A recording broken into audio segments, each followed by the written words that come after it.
Well, good evening, fellow diplomats and members of the Foreign Service.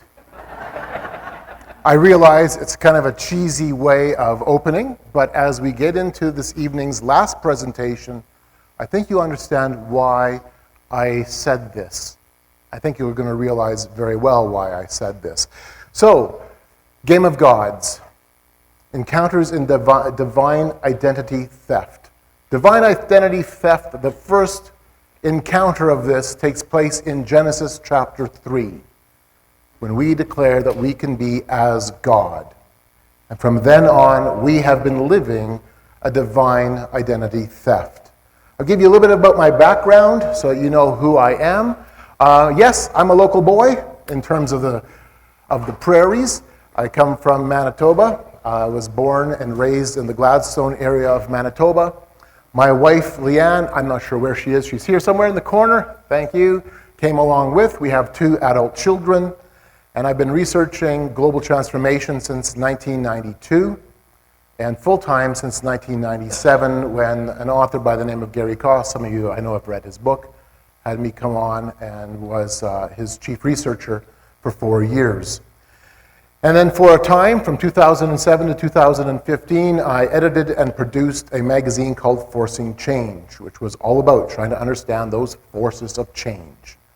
And then just recently, got a book done, which was really, really nice, a weight off of the shoulders, so to speak. And one thing that's important to know, I mean, when you see this, you go, okay, he's a family guy, he does stuff. Every speaker that comes up here is just a man, just a person, no different than you. We are believers in Jesus Christ, and we're coming to you with a message, and we're hoping that you will be challenged, that you will learn, but we're just men like you, people like you. My research style is a little bit unique. I am a firm believer in boots-on-the-ground research. I like to go where the action is, and then come back and report it to you, to report it to other authors, to media hosts, and then to incorporate that into my own writings and my own presentations. And here's just a small smattering of different events. I've been to, 35, 40, maybe more events in terms of world religions, paganism, the United Nations and global governance, and on it goes. And this talk will be incorporating some of that in. So, if you haven't had a chance to read through this crazy big book, and it is a big book, by the way, if you say, and my friend Trevor, as Ray told me, it's taking me a long time to read this. That's okay, it took me a long time to write this. Seriously, yes. But what I'm going to be doing tonight is just going to be sharing little snippets of some of the things we're pulling from this book, including some of the core tenets, and hopefully bringing a challenge through it. Why? Why do something like this? Why have a ministry like this? Because it's a little different. It's not Bible prophecy per se. It's not apologetics per se. It's worldview issues. It's other things all kind of colliding all together. And it dovetails. It fits together. Why? Well, first of all, to know where the Christian message is being challenged, where the message is being challenged in your own life. To be able to see past the trappings and right to the heart of the matter. To recognize when the culture itself is preaching to you, because the culture is constantly preaching to you. I do a course at Miller College. It's a modular course, a 20-hour course on secular pagan trends. And one of the assignments I have my students do is to do an essay, and I encourage them to take something that interests them in their life and then to unpack it in terms of what is the messaging. It's interesting how many students have done essays on gaming, on video games, and the messages being given to them through that venue, or certain favorite movies or television shows. And you realize that indeed the culture is preaching to you constantly. Why we're doing a workshop like this is to help you see past the packaging and recognize that indeed we're being sold a worldview. And then to be responsible to your family, to your church, to your young people, to the people who are important in your life. as you also recognize where the challenges are coming in, right at the local level. And in all of this, and this is so important, that you can become an effective ambassador for Christ. And this is why I opened the way I did. In 2 Corinthians, we read this. This is Paul speaking. Now then, we are ambassadors for Christ, as though God were pleading through us.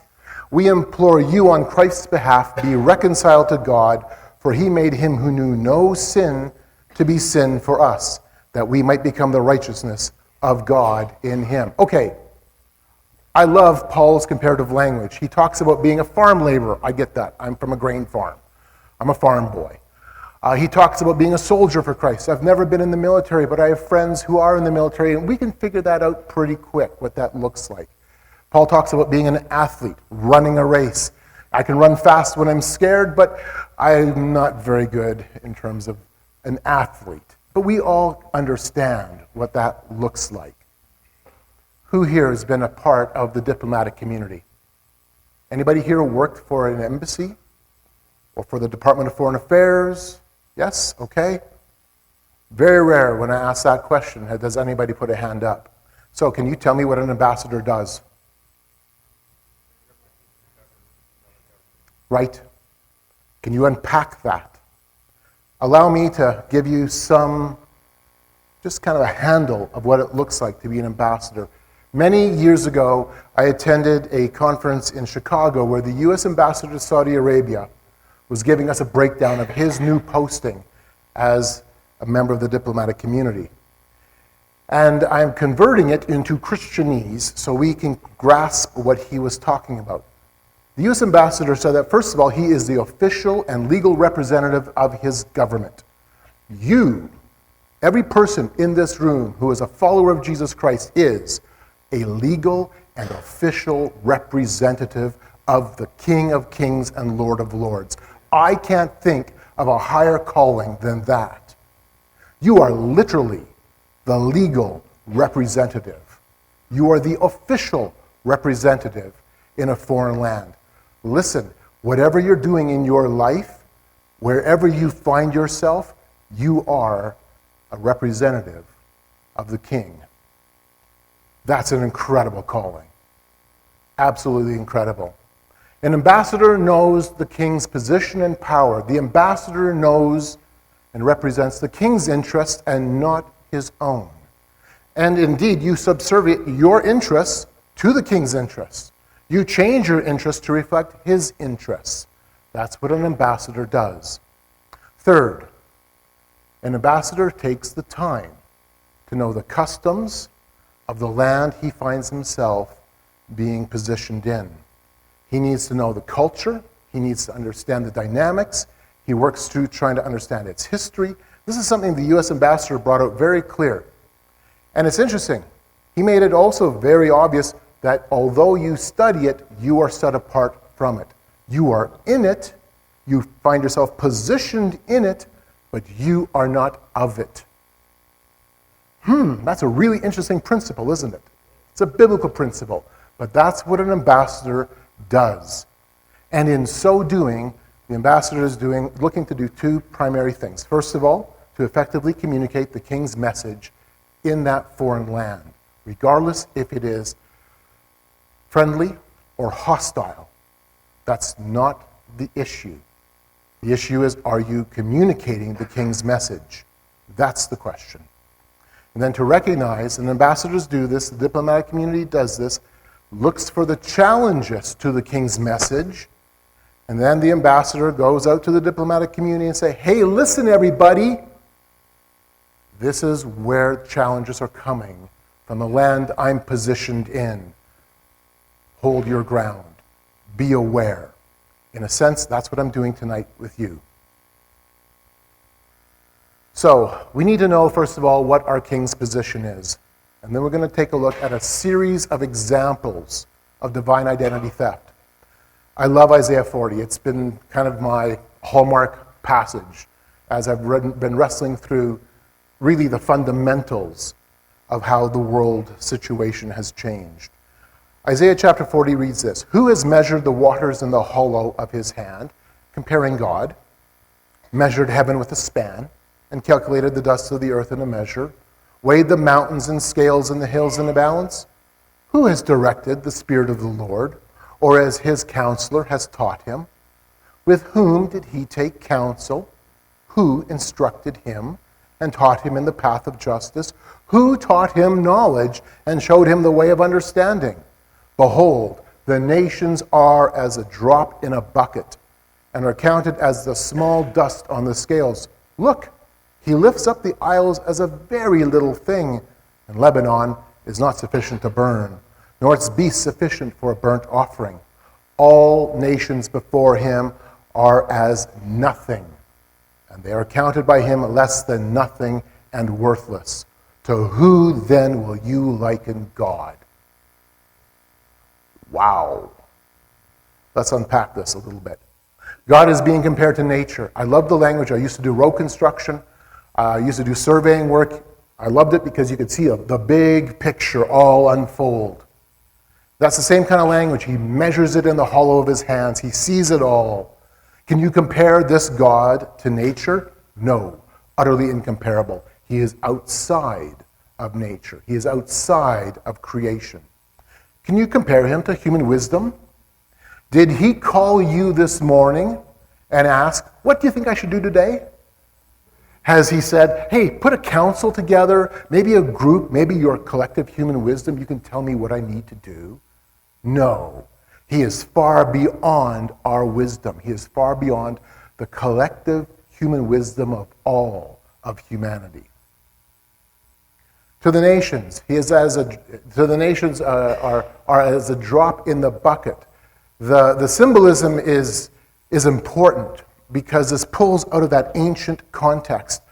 Back then, there was a cistern. You would literally lower down a bucket on a rope, and you would pull the water out, and those last drops that mean nothing come down. And that's how he is comparing the power and might of nations. They are nothing more than those last drops. They count as nothing. They count as nothing as the dust, the small dust on a scale counts as nothing. You know, the kind of dust you don't have in your home, that little bit that's under the bed and in the corners, that kind of fine dust. The language is, that dust is on the scales. Does that compare to God? No. You can just go and blow it away. Not that it has any bearing on the scale whatsoever, but you can blow it away because you can. It means nothing. That is how we compare and how God is compared to the nations. And then even our models of worship. What does that mean, the whole idea of Lebanon sufficient to burn? In this passage, here we go. He lifts up the isles as a very little thing, and Lebanon is not sufficient to burn, nor its beasts sufficient for a burnt offering. What does that mean? Again, the context, that ancient context, Lebanon was noted for its great forests and for its cattle. It would be this: take and cut every tree down in Lebanon. Mount up a phenomenal, incredible altar. Slaughter the cattle on the altar. Mount it up. It would be enormous. It would be a mountain, and you would stand back and go, God has to be like this. No, your model of worship is insufficient. It does not compare. It would be like us tearing down every church, every single house of worship across Canada and around the world and building a superstructure, something so awe-inspiring, something so immense and actually terrifying, we would walk into it and go, drop to our knees, wow, God has to be here. No. Your model of worship does not compare to who he is. So, consider that. And consider the fact that you are the legal and official representative of that king. What do you have to be afraid of? Really? Who do you have to be afraid of? Not man. Let's take a look at the sufficiency of Christ. Colossians says this: "For by him all things were created that are in heaven and that are on earth, visible and invisible, whether thrones or dominions or principalities or powers. All things were created through him and for him. And he is before all things, and in him all things consist. And he is the head of the body, the church, who is the beginning, the firstborn from the dead. And in all things he may have the preeminence. For it pleased the Father that in him all the fullness should dwell, and by him to reconcile all things to himself, by him, whether things on earth or things in heaven, having made peace through the blood of his cross. There is the King of kings and Lord of lords. So this is who our King is. This is who we represent. I want to switch gears a little bit. I want to switch gears into the challenge. But I want to couch it, first of all, in a very interesting model. A model put together by my friend Dr. Peter Jones, taking a look at what is ultimate reality and how is it composed. Is ultimate reality oneness? Is it one-ism? Or is it two-ness? Two-ism. How is it ultimately composed? Otherness or oneness? Oneness says this: man, God, and nature are all essentially the same. There is no fundamental distinction ultimately between God, man, and nature. That is oneness or one-ism. Two-ness or otherness, this is not dualism, by the way. Dualism says two opposing sides having equal power. No, this is two-ness or otherness. God, separate, distinct, holy, completely beyond compare. He is not the creation. He is the creator. It is God first, and then creation. God and everything else, too. And now, how you look at those two questions, what does ultimate reality break down into, oneism or twoism, will determine how you look at law, ethics, morality, sexuality, gender. If you want to know where the gender clash is really coming from, really, really down to its nitty-gritty, it's the clarion call of oneness. There are no binaries. There is no separating points. We're all part of this grand, great oneness. And the moment you say, no, there is a division, there are value distinctions, there are separating points, you have now just fired a shot over the bow of oneness, and they are angry. So how you look at oneness or two-ness, otherness or oneism will determine so much about how your worldview unfolds. So oneism is found in the Bible, absolutely. Genesis chapter 3 and Romans chapter 1 both demonstrate oneness in a very profound way. Genesis 3:5, for God knows that in the day you eat of it, your eyes will be opened, and you will be like or as God, knowing good and evil. In Romans 1 we read this, who exchanged the truth of God for the lie, and worshipped and served the creature rather than the creator. Take the time sometime, even the next 2 days, to read through Romans 1. It's really interesting. Because as we bow our knees to creation and not creator, as we bow to nature, we end up following a path of sexual, social change. It gets very convoluted, very complex, very disturbing, very different. Because we are ultimately breaking down the idea of oneness, of separation and value distinctions. And we're saying creation is the same as God, as the same as man. And we are the masters of our own meaning and destiny. So, we can't conceive of a God being outside of creation, and we refuse to acknowledge his position. We can't fathom a God whose existence is not tied to natural processes. Therefore, nature is divine. We can't comprehend a God whose separateness, his holiness, levels everybody out. Kings, princes, paupers, poets, it makes no difference. All are sinners in his eyes, and that levels us out. Therefore, we bend our knee to what is created, and we choose our own spirituality. We enchant ourselves. What's really interesting is the God of the Bible has to reveal himself to us. We can't imagine a God. We can't even make up a God who stands outside of time, space, and matter, who is distinctly different than creation because we have no reference points at all. So he has to reveal himself to us. And he's done that through his word. First of all, to Abraham and all the way through, we see him in action as he reveals himself to us in a way that is relational. Not relational, by the way, as in puppy love, a teenage relational kind of sense, but more in the relational sense of a father who is waiting for his prodigal to come home. So this brings us around. We are now entering, I believe this very strongly, in fact, that's a big tenet of my book, we are entering the age of re-enchantment. We are going beyond postmodernism, and I make the argument that the postmodern mindset, though it is still here in spades, already 20 years ago, saw a shift.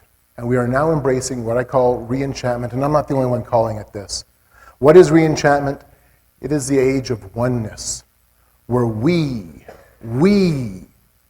collectively determine and celebrate and pronounce that we are ultimately our own gods. It also focuses on ourselves as well. So this is what re-enchantment ultimately looks like. Tell me if this doesn't sound a little bit like today.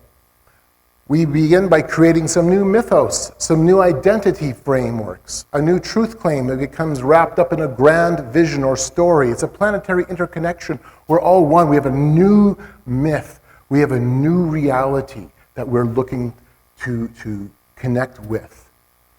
And really, we're going to talk about that in a couple of minutes, and you're going to see this. In fact, we celebrated just earlier this week, called Earth Day. A soul-like sense of contact with natural processes. It's a pagan veneration of nature. It's the return of Gaia, our sacred earth. It's personal and group gnosis. It's a feeling-based, experiential sense of spirituality. Have you not heard this? And I know you have. I'm not religious, but I'm spiritual. What does that mean? Really? You did yoga until something snapped? This is Canada. You went and toked up until something happened? I don't know. What does this mean? What it really is meaning is this. I don't want to talk about ultimate truth claims. But I've had a feeling, and I like the feeling. And then that feeling becomes authenticated by others, the group, the mass, crowd gnosis. And we now all collaborate with each other in that respect. Meaning and purpose in re-enchantment is found in divine destiny, found in finding a divine destiny with a material universe. We direct our own evolution. And this gets into the technical side. And we awaken the cosmos because we are the directors of evolution. Is this a New Age movement? It fits into it, but it's not. It is one and the same in some respects, but there are some key differences. The New Age tended to focus on the self, self-actualization, self-identity, a self-realization, the divine self. And it was viewed ultimately becoming very shallow, really, because there was nothing for you to really grasp a hold of beyond your own search for experiences. And one was never enough. You kept hunting and looking and hunting and looking. From crystals to tarot cards, you just hunted and looked because there was no sense of a grounding. Re-enchantment focuses instead on the we, the community of all. Now that we, the community of all, can incorporate everything from nature to the spirits of nature. It incorporates us all as the earth community. It is really the new global Babel. As we shake our fist at God and say, we are now the masters of our meaning and destiny.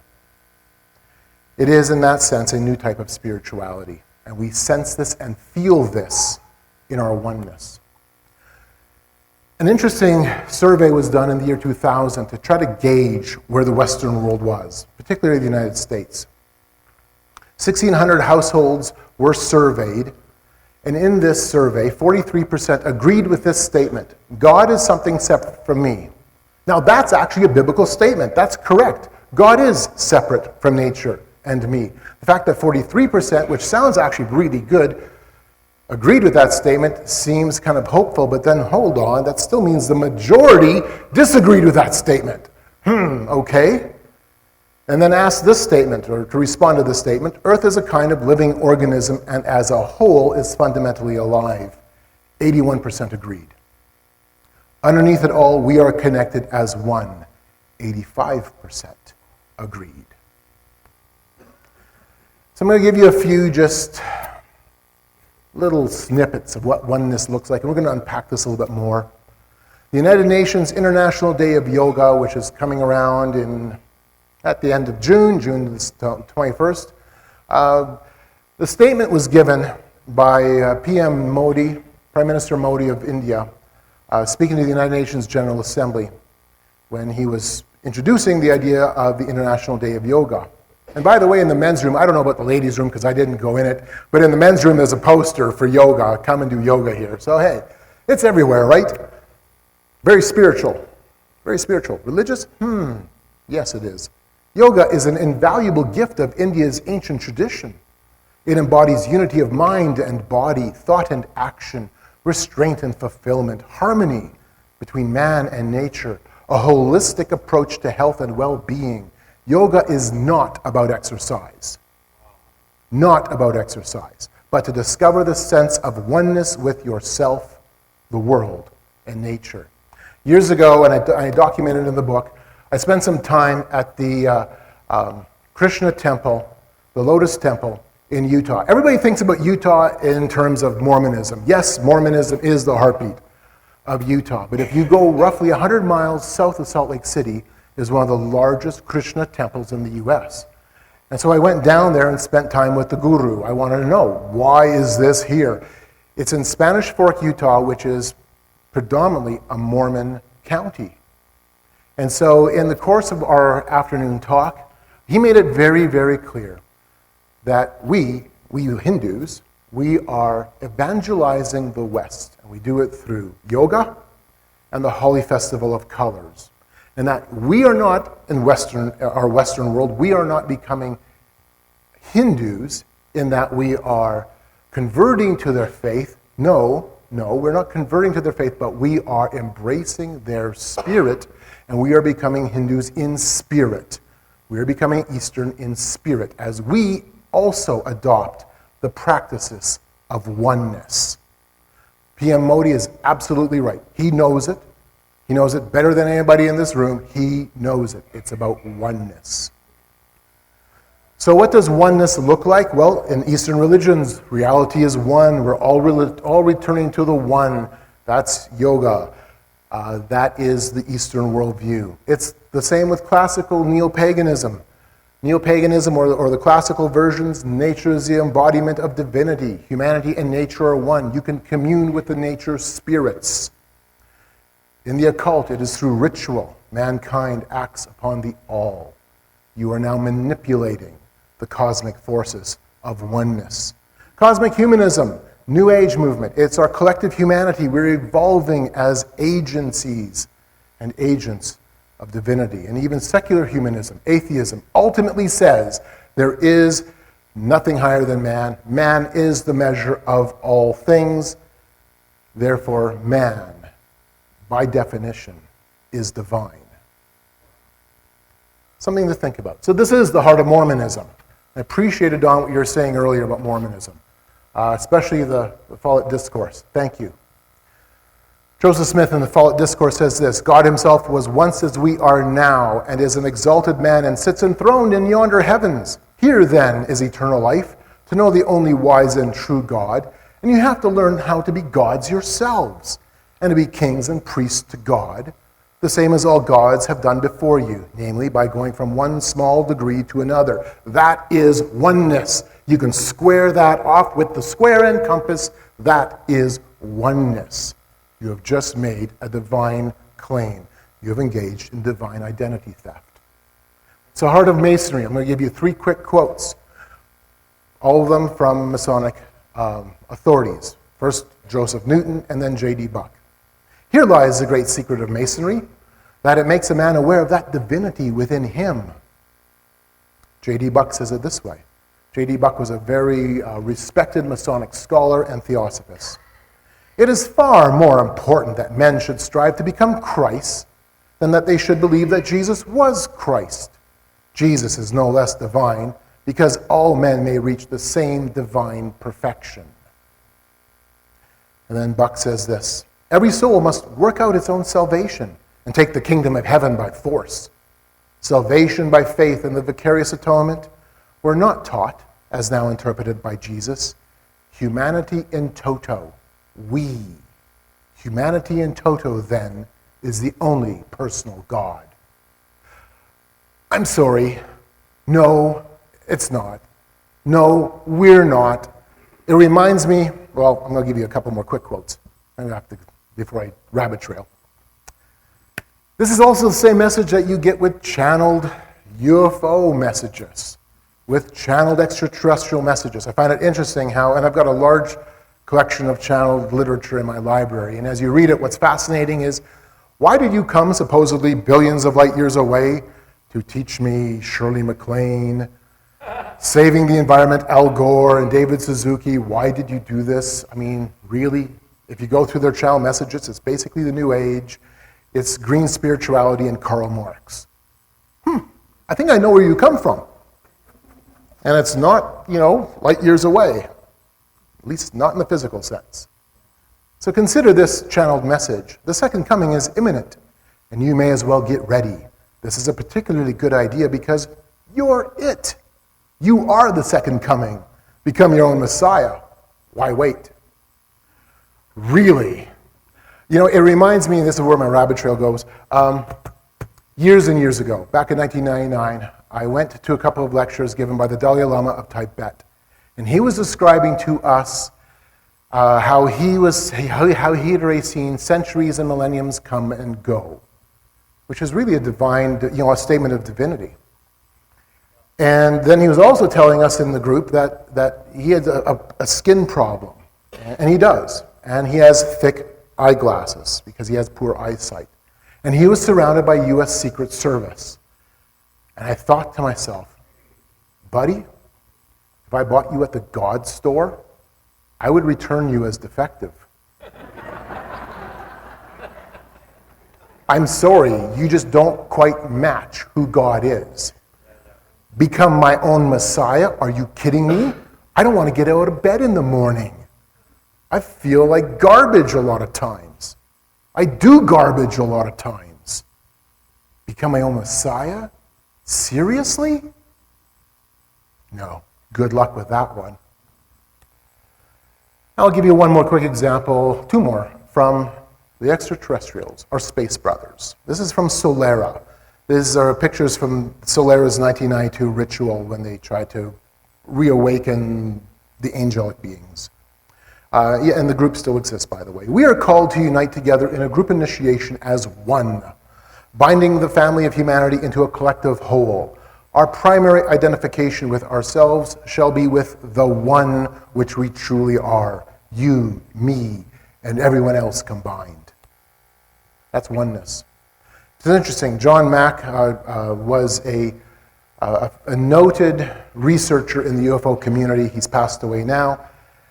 He, in his book, Passport to the Cosmos, he interviewed a number of UFO abductee survivors. This is what he said. Consider the oneness language that's packed here. The altered consciousness that abduction encounters bring about resembles in some ways the trance state of shamans. Unlike indigenous peoples, abductees are brought closer to a natural world that is alive with spirits of all kinds and is increasingly perceived as sacred. Now, Mack realized that there was 4 fundamental worldview changes happening with these abductees. First, there was an awareness of a collective unconscious, a sense of connectedness. Second, there was a spiritual, psychological expansion, the idea that they're all linked now to gods and goddesses, to the divinity, to the all. Third, a type of heart opening, a great sense of compassion and loving connection with all living beings and with creation itself. And number 4, a renewed sense of the sacred and a reverence for nature. This is all oneness. He has just described to you what I went to a couple of weeks back, 4 weeks, 6 weeks back in Minneapolis. Again, I do boots on the ground research. And so on March 22nd to the 24th, I was at Paganicon. It is the conference for Paganistan, the nation of Paganistan, the heartland of America's pagan community, which is the Twin Cities. There are enough pagans in the Twin Cities that they consider it affectionately Paganistan. So I went to a conference of theirs. I've been to a couple, and I document in detail the 2017 Paganicon event in my book. And it's interesting because it was a gathering of about 800 witches, Satanists, Luciferians, neo-pagans, druids, heathens of all sorts. And repeatedly throughout the event, it was noted that this is a religion, a religious movement of nature, connecting to the spirits of nature, connecting to the powers of nature, as we harness and can become part of a community of spirits and nature and man. And it was all about oneness in a very tangible, powerful way. So I'm going to quickly jump into 2 examples of re-enchantment, the big we, and how this plays out in a couple of different ways. First of all, I'm going to go back to last week, Monday. You all know what last week, Monday was, right? Earth Day. Yes, we are told all about Earth Day and how important that is. Well, where did Earth Day come from? Earth Day began back in April 22nd, 1970 as the first national teach-in on the environment. The context here is the Vietnam War era, and there were peace teach-ins, anti-war demonstrations, and Gaylord Nelson, a senator from Wisconsin, believed that what we needed to do was have a national environmental teach-in in the United States. And so this book, the Environmental Handbook, was published for the very first Earth Day and distributed to schools across the United States and in Canada. My copy comes from my high school library. Yes, little old Gladstone, a town of 800 people, we were using that in our classrooms. You were too, you just don't remember it. For those of us, especially us guys, who school, gone. But this was where it began, this sense of we need to have a reverence for nature. And it's interesting, if you want to do a survey, a study of Romans chapter 1, you just look at what happened in the first stages of Earth Day, the late 60s and early 70s, along with the social and cultural and sexual revolution. It all gels together. As we worship and serve creation, our sexual identities, our social structures all changed. Paul was right. Paul was absolutely right. So what did the Environmental Handbook say? Well, first of all, the environmental problem is you. You are the problem. And not just you as humans, but you as Christians. What we do about ecology, and this is from the book, depends on our ideas of the man-nature relationship. More science, more technology are not going to get us out of our present ecologic crisis until we find a new religion or rethink our old one. No new set of basic values has been accepted in our society to displace those of Christianity. Hence, we shall continue to have a worsening ecologic crisis until we reject the Christian axiom that nature has no reason for existence to serve man. So what was the solution? Page 331 gives you solutions. And I document the whole thing in Game of Gods, quite detailed, by the way. And it's interesting. Page 331 lists acceptable religions to replace Christianity. Gnosticism, hip Marxism, mystical Catholicism, Judaism, Taoism, witchcraft, Quakers, the list goes on and on. All primitive cultures, all communal and ashram movements. Page 331 says this: life won't seem worth living unless one's on the transforming energy side. You want to get on board with this train. Right, kids? As we shove this down our throats all the time. Listen, do you want to pick up your trash? Please. Do you want to do some recycling? That's all right, no big deal. It's not about that. It's about something else.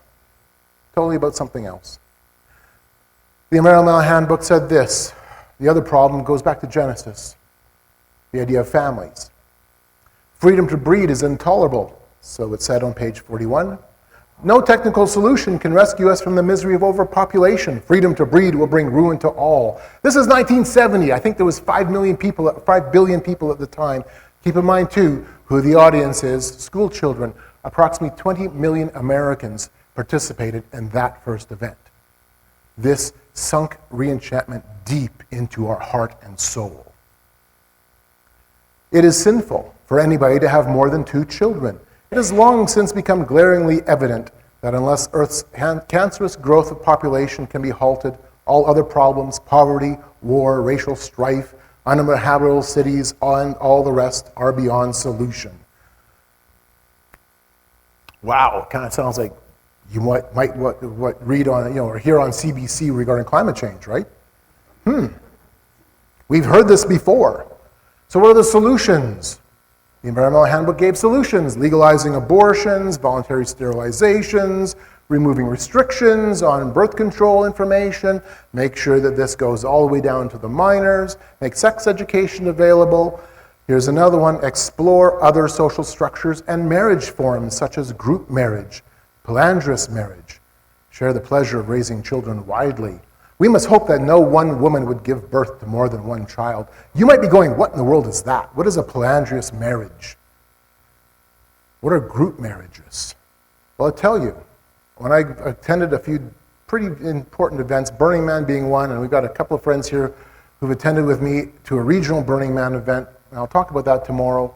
Polyamorous relationships, that is heavily being talked about because that's the next stage. Same sex, then group contractual marriages, and we'll move on and on.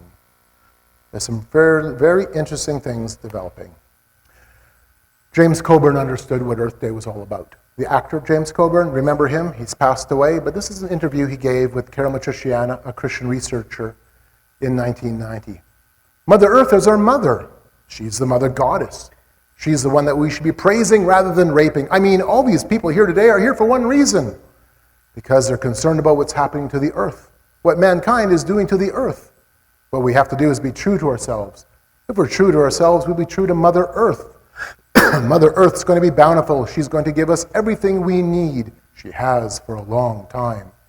We've lost our way. The pagans used to know how to do it, and the Indians, some of them still remember how to do it. The earth is a living organism. We're killing the one we love the most, and she loves us. We've got to praise our Mother Goddess. That's just oneness, folks. It's oneness. It's re-enchantment. So we celebrate Earth Day. We have it all around us. And again, this is not about don't clean up your mess.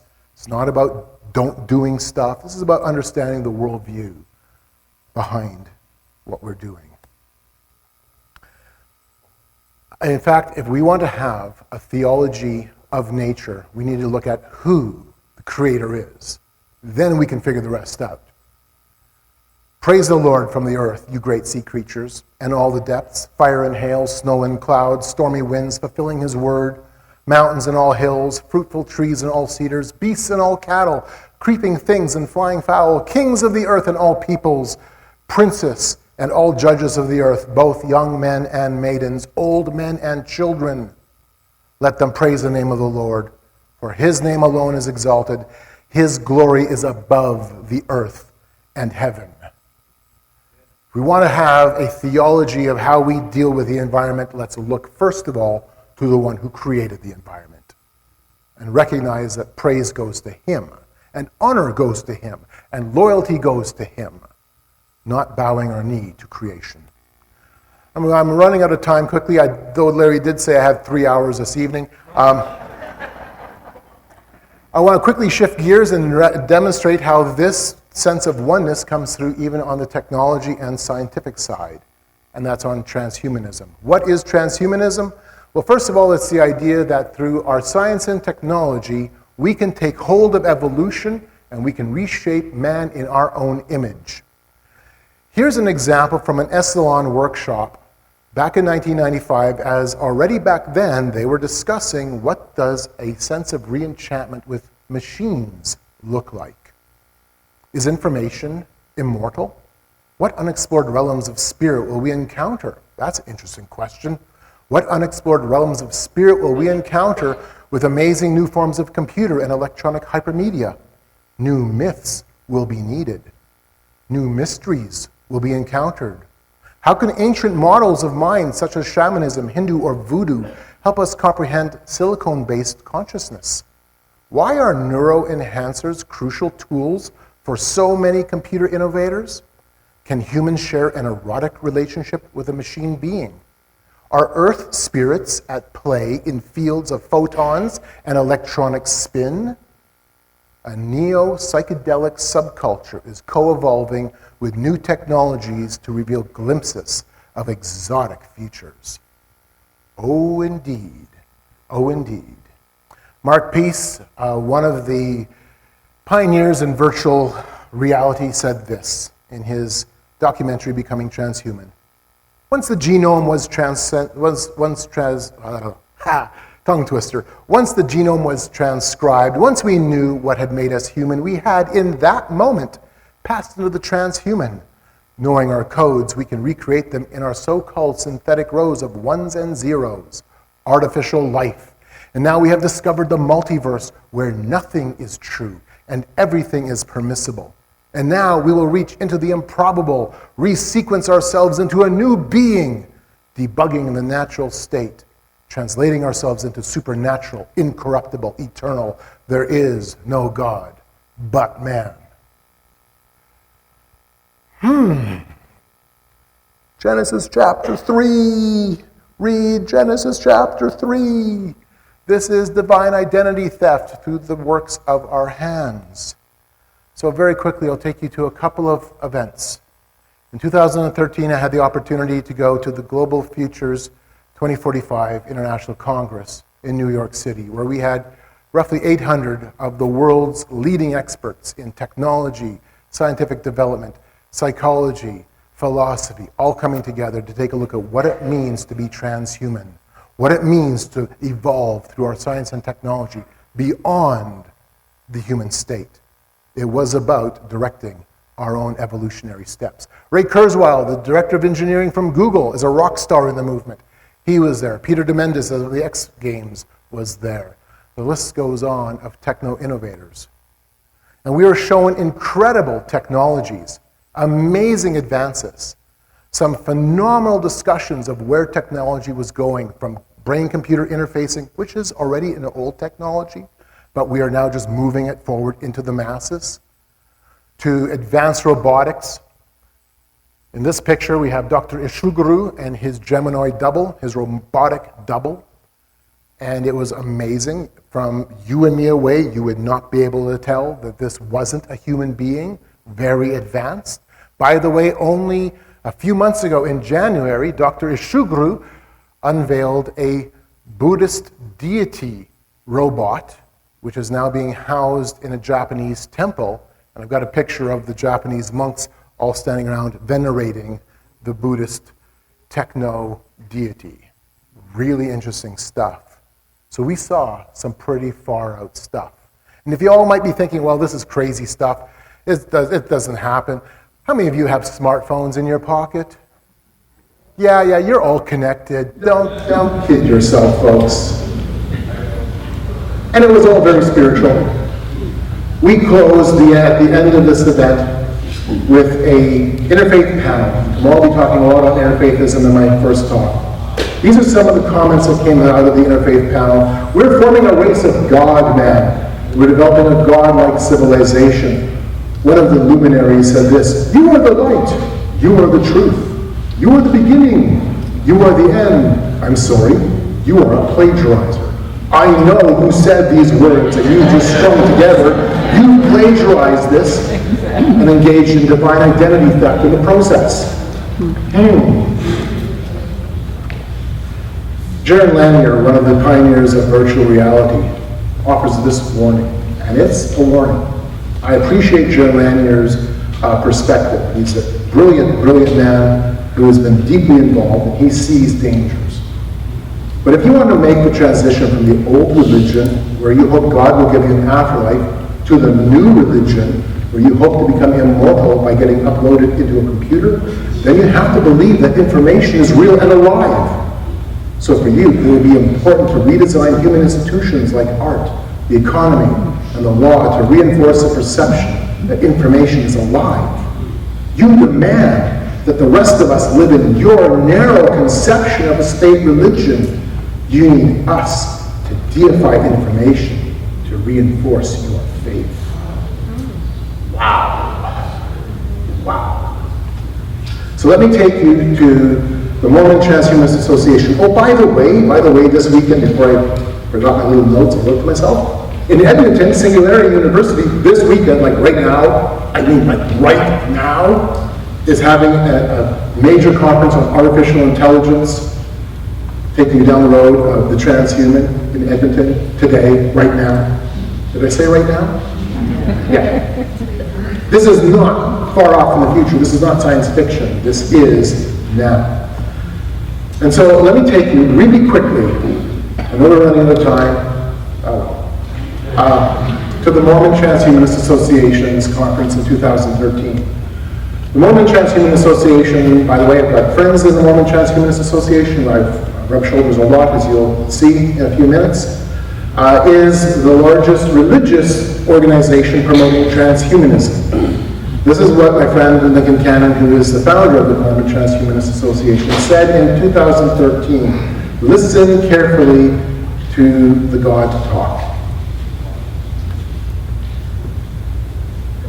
Get it to play. The Mormon Transhumanist Association stands for the proposition that we should learn to become gods. And not just any kind of God, not the kind of God that would raise itself above others, but rather the kind of God that would raise each other together.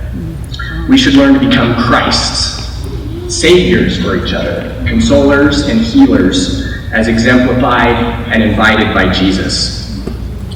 In fact, the religion, Mormonism itself, is an immersive discipleship of Jesus Christ. It's not so much a religion about Jesus as it is the religion of Jesus.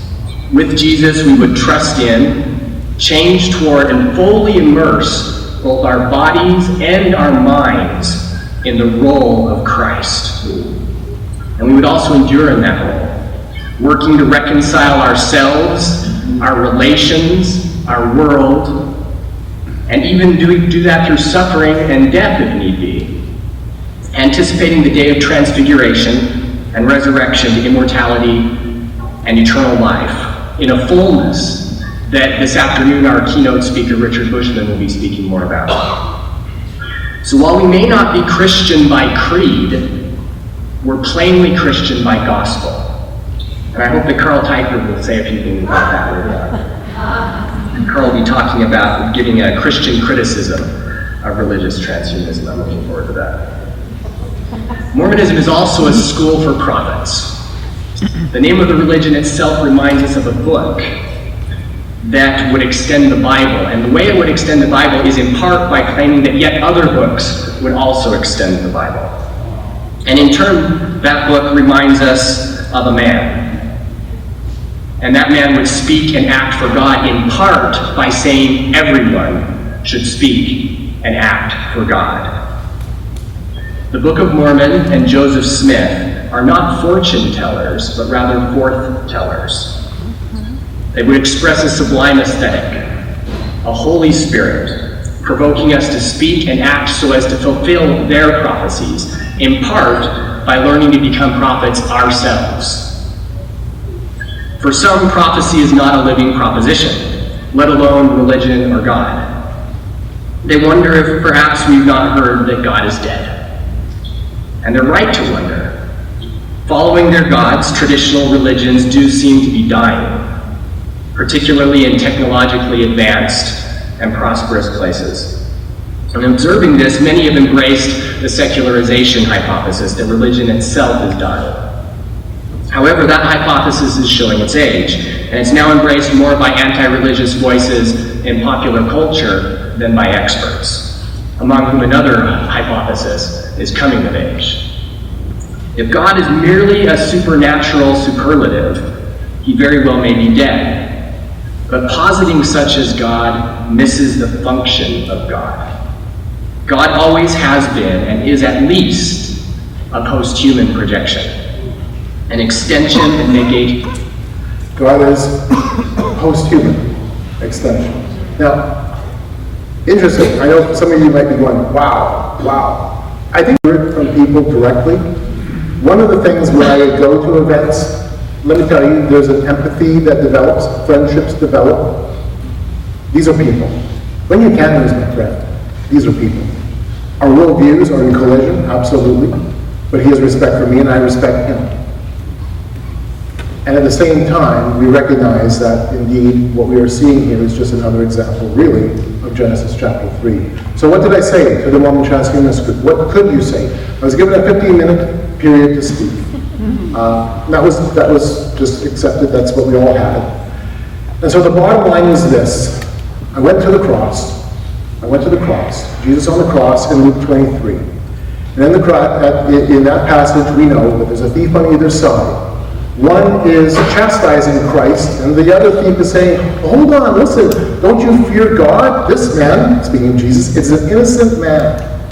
And then there's a dialogue between Jesus and this other man. At the end of the dialogue, Jesus said, today you'll be with me in paradise. So the thought hit me, what did Jesus not say to that man? What did he not say? He didn't say, go do good works. He didn't say, go find a technological solution to your problem of death.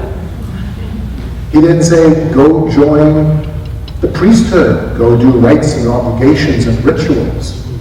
He didn't say any of that. And that's the point. There was nothing the thief could do, except trust on the one dying beside him. A powerful, powerful picture. Because that's all we can do, is trust on the one who gave himself for us. Who is, by the way, the author of life and could raise himself again. So this is where we're at. This is the challenge to us. We are living in an enchanted worldview, and it's all around you. I'm going to skip a couple of quick slides. This is one that really bothers me. This is Barna and Summit's research that was done just last 2 years ago. Yes, approximately 27% of Christians believe in some forms of oneness and spirituality. 27% of American Christians said this, meaning and purpose comes from becoming one that with all that is. It's in our midst, absolutely. So what's our response? What is our response? We need to be ambassadors for Christ. If you're just coming to listen, and that's all, well, that's fine, but I hope it stirs you to recognize you, everyone in this room who calls himself a follower of Jesus Christ, is an ambassador for Christ. Every one of you. And so you need to speak love and truth into the setting you find yourself in, as you are his legal representative. So what's our responses? First, the church needs to rediscover our first love and acknowledging God for who he really is. Distinct, exalted, holy. He's not your buddy. God's way bigger than that. Second, the church, we need to clean up our own act, because we are living and playing with forms of oneness all the time. And Don, thank you for talking about yoga in the church. Absolutely. Third, we need to equip the saints. That's what we're doing here. That's part of what we're doing in this conference. Equipping you so that when you see it, when it's in front of you, you recognize it. And then helping you to work through, even in your own mind. Listen, I can't give you a handbook, one-on-one, how to answer every question your neighbor has or your child has. But hopefully this helps to start to spur what your responses will be. Not your actions, not your reactions, your responses. Wisdom says this, trust in the Lord with all your heart and lean not on your own understanding. In all your ways acknowledge him. He will make your paths straight. Do not be wise in your own eyes. Fear the Lord and shun evil. Fear the Lord because he is different than the created universe. and shun evil. 1 John 5 says this, and we know that the Son of God has come and has given us an understanding that we may know him who is true. And we are in him who is true, in his Son Jesus Christ. This is the true God and eternal life. Notice it's not what is true, it's who is true. Bang on. It is who is true. And this is your response. This is what you are to be as ambassadors. You are the salt of the earth.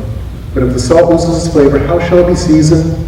It isn't good for nothing but to be thrown out and trampled underfoot by men. You are the light of the world. A city that is set on a hill cannot be hidden. Let your light so shine before men. Listen, the early church, if you would go back to the time of Peter and John and Paul, was living in a context that was so raw with its paganism, you would shudder. You would shudder. We have it easy in comparison. We really do. And if their light could shine then, your light can shine today. Shine your lights as an ambassador for Christ. The Great Commission in the Old Testament, I'm going to wrap it up. Psalm 96 says this. This is your job as ambassadors, ladies and gentlemen. Oh, sing to the Lord a new song. Sing to the Lord, all the earth. Sing to the Lord, bless his name. Proclaim the good news of his salvation from day to day. Declare his glory among the nations, his wonders among all peoples. Proclaim the good news of his salvation from day to day. Hey, thank you so much for being a part of this evening, for coming up for the first day of the conference. God bless you, folks.